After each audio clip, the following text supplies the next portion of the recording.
Bonjour à tous. C'est une très grande joie de pouvoir vous parler par le moyen de la technique et de vous dire d'abord à quel point je suis désolé de ne pas pouvoir être avec vous aujourd'hui, retenu par un engagement que j'avais pris de longue date. Et je remercie Laurence bien sûr et je la remercie encore pour son invitation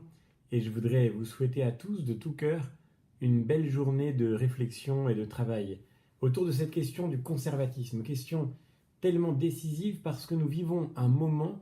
marqué par la crise profonde suscitée par l'idée du progrès. Non pas tant par la volonté de faire des progrès, car qui ne voudrait faire des progrès? Nous voulons tous progresser et nous espérons tous que notre société progresse, mais par l'idée du progrès érigé en système.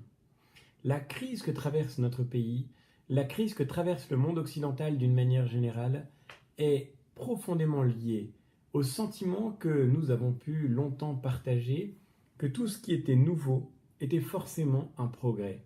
Or voilà évidemment ce qui marque une forme de dissolution intérieure de la politique, parce que la politique commence lorsque nous pouvons lucidement regarder ensemble ce qui se présente à nous pour tenter d'évaluer ce qui est bon et ce qui ne l'est pas, ce qui est juste et ce qui ne l'est pas. Il faudrait prendre soin, évidemment, de ne pas basculer dans le travers inverse du progressisme. Et c'est la raison pour laquelle, je le confie à vos réflexions, d'un pur point de vue personnel, il m'arrive parfois d'être un peu sceptique ou réticent à l'idée de me définir comme un conservateur ou à l'idée de nous définir à partir de cette idée du conservatisme. Pour au moins trois raisons que je vous confie, mais j'espère qu'elles pourront alimenter vos réflexions et surtout qu'elles serviront aussi de contribution parmi bien d'autres à tous les débats que vous partagerez aujourd'hui avec bien des grandes figures de la droite et aussi évidemment d'une façon plus générale des penseurs du conservatisme qui sauront vous éclairer mieux que je ne saurais le faire. Pour ma part, il me semble que le mot de conservatisme implique en lui-même un triple problème ou une triple difficulté. La première difficulté, c'est que la tradition de la philosophie conservatrice,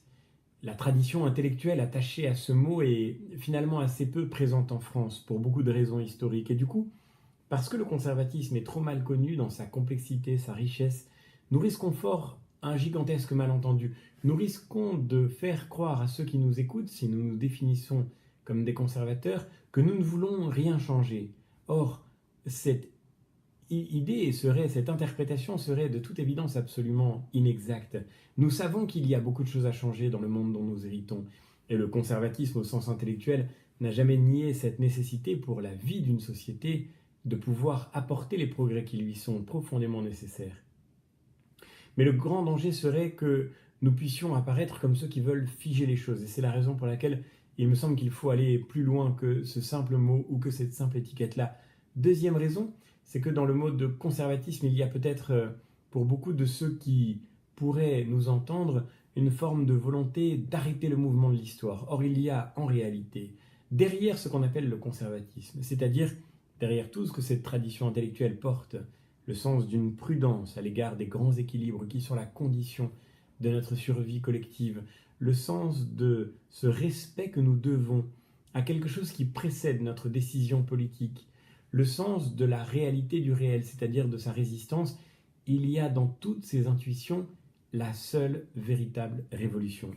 Depuis quelques décennies, notre monde politique tourne exclusivement autour de l'idée du changement, de l'idée qu'il faut réformer, transformer, de l'idée qu'il faut, par principe, innover. Et cette idée du changement devenue à lui seul un but, l'idée qu'être en marche soit à soi seul le sens de l'activité politique, l'idée que la marche devienne son propre sens en quelque sorte, cette idée-là, en réalité, est une idée finalement très ancienne. Nous sommes la nouveauté qu'il faut apporter au débat politique. C'est le sens de cette nouveauté que nous voulons partager. Et dans les débats qui commencent, notamment dans les débats de bioéthique, mais aussi bien sûr dans le grand débat qui s'engage à l'occasion des élections européennes, nous devons être conscients que nous sommes le changement, non pas un changement désiré pour lui-même, mais la véritable nouveauté dont notre paysage politique a besoin, parce que nous savons que le réel nous précède et que cette réalité du réel avec laquelle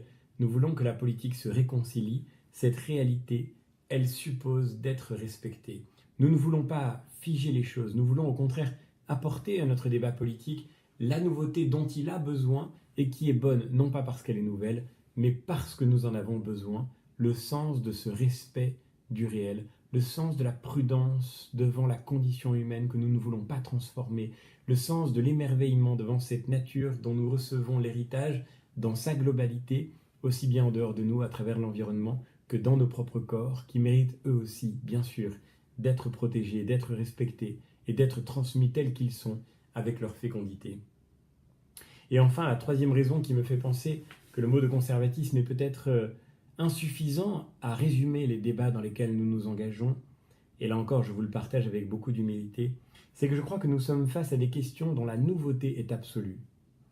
Rendez-vous compte, nous sommes sur le point de décider peut-être de l'avenir de la condition humaine. Nous aurons dans nos mains, dans les années qui viendront, le destin de l'humanité. Et il me semble que devant un choix de cette nature, le débat qui oppose progressisme et conservatisme mérite d'être encore augmenté. Pour ma part, je ne voudrais pas consacrer toute une vie et toute une vie politique, en particulier si telle devait être notre vocation, je ne voudrais pas consacrer toute une vie à conserver seulement les choses. Conserver est d'une certaine façon une étape vers la transmission, à laquelle pour le coup je crois profondément, parce que transmettre, c'est donner à ceux qui nous suivront l'occasion d'une liberté nouvelle, d'une créativité, d'une inventivité, l'occasion de cette humanité dans laquelle sont contenues toutes les promesses et tous les possibles. Nous sommes également devant un débat fondamental, cette fois-ci à brève échéance, à l'occasion du dialogue qui s'engage autour des élections européennes. Car dans ce débat se joue l'avenir de notre continent, l'avenir d'une civilisation. Et là aussi, mesurons l'infinie responsabilité que nous avons dans nos mains. Bien sûr, pour affronter ces débats, la tradition intellectuelle du conservatisme sera absolument incontournable. Et c'est pour cette raison une chose vraiment fondamentale, que vous puissiez l'explorer ensemble dans sa richesse, dans son intelligence, dans tout ce qu'elle peut apporter à nos propres réflexions d'aujourd'hui. Mais nous n'avons pas le droit seulement de nous reposer sur des étiquettes installées. Il nous faut aller au-delà encore et tenter d'imaginer, d'inventer les propositions, c'est-à-dire les formulations, qui permettront à tous ceux qui nous entourent aujourd'hui, dans ce moment politique dont nous héritons, de comprendre ce que nous avons à partager avec eux. Car c'est là peut-être ce qui nous distingue de tous ceux qui nous entourent. Le mot qui définit sens commun, le terme qui fonde ce projet, c'est l'idée précisément de ce sens commun à tous, de ce qu'on pourrait appeler le bon sens qui n'attend que d'être réveillé à travers une intelligence du vocabulaire que nous avons à déployer.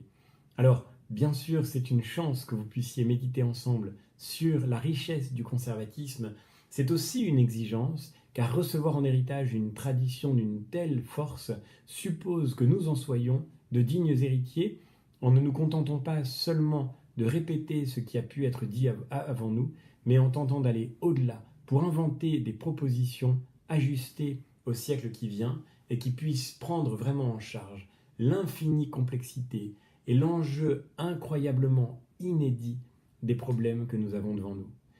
Merci pour votre attention, merci de m'avoir permis de partager à travers cette petite vidéo à vos débats d'aujourd'hui. J'espère ne pas avoir apporté une voix trop discordante, bien sûr, elle était seulement un complément à ce que vous aurez pu élaborer ensemble autour de la question du conservatisme. Merci surtout de continuer à incarner ce que vous avez apporté, ce que nous avons à défendre ensemble dans le paysage politique d'aujourd'hui, dans celui de demain, tel qu'il se dessine. Nous avons devant nous de belles aventures à relever, de grands défis, et il nous faudra être au rendez-vous de ces défis qui nous attendent, parce que tant de choses se jouent, dont nous sommes en quelque sorte responsables, précisément parce que nous avons sans doute à partager les intuitions qui peuvent permettre au temps dont nous héritons de relever collectivement ces défis qui nous attendent. Merci encore et à très bientôt.